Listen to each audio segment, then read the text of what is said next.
na naman tayo kapatid. Nagluluto tayo ng tokwa at saka baboy na may ampalaya. Yan po ang ating tokwa baboy po. Matamis-tamis po ito. Masarap. Yan po siya. Masarap po ito kakabsat. Ayan, luto na po. Hindi na natin yan po ang aming lutuan sa kalan lang para maganda. Naluto na rin po ako dito. Ito na po yung mga naluto ko kakabsat. Wow! Yan, sarap. Ayan po mga kapatid, tokwa at baboy na may ampalaya.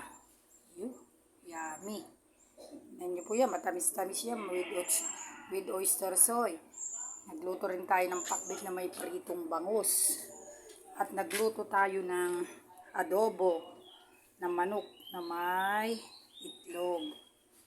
Ayan po siya. Ayan kakabsat ang ating ulam. Niluluto ko pa yung iba. Kaya yan, umuusok-usok pa. Ayan po kakabsat ang ating luto ngayon. Hindi pa po pwedeng ilalagay ng cabinet yan kasi mainit pa. So, magluluto pa tayo ng mga bangus. Tignan nyo naman po. Uy, sarap. Tignan nyo naman ang pagkaluto. Manamis-namis. Ayan po siya. Ayan. Ayan po. Ito magluluto. Iluluto ko pa po ito. Pero ayos na yan. Ayan po yung mga gulay ko. Kaso yung mga gulay ko at hindi ko pa na Tingnan nyo naman ang ating lemon. Napakalaki. Lalaking bunga ng aming lemon po yan. Mag-ihaw pa tayo ng meron pa po tayo dito na inihaw na talong. Let's tuturta po natin. Ayan. Meron naman pa tayong labong. Yan mga kapatid ang ating mga naluto ngayon. Good morning po sa inyong lahat. Ayan. Hello, good morning po sa inyong lahat, mga ka-YouTube.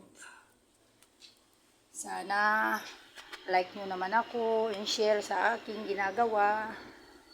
Salamat po sa inyong lahat. Magandang umaga. Ayan po ang aming tahanan. Marami pa po akong lulutuin.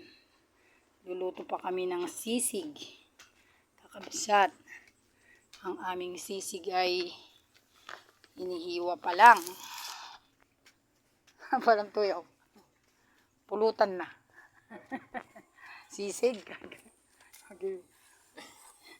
Ayan, sisig po. Ayan. Ayan po yung sisig natin. Titimpla po natin yan mamaya. Ayan. Ganito po magluluto pa po ako. Kaya dito na lang ako sa kalan nagluto sa sili. Mas masarap po kasi magluto dito. Kasi itong kahoy wala nang mga chemical ito. Natural. Ayan po.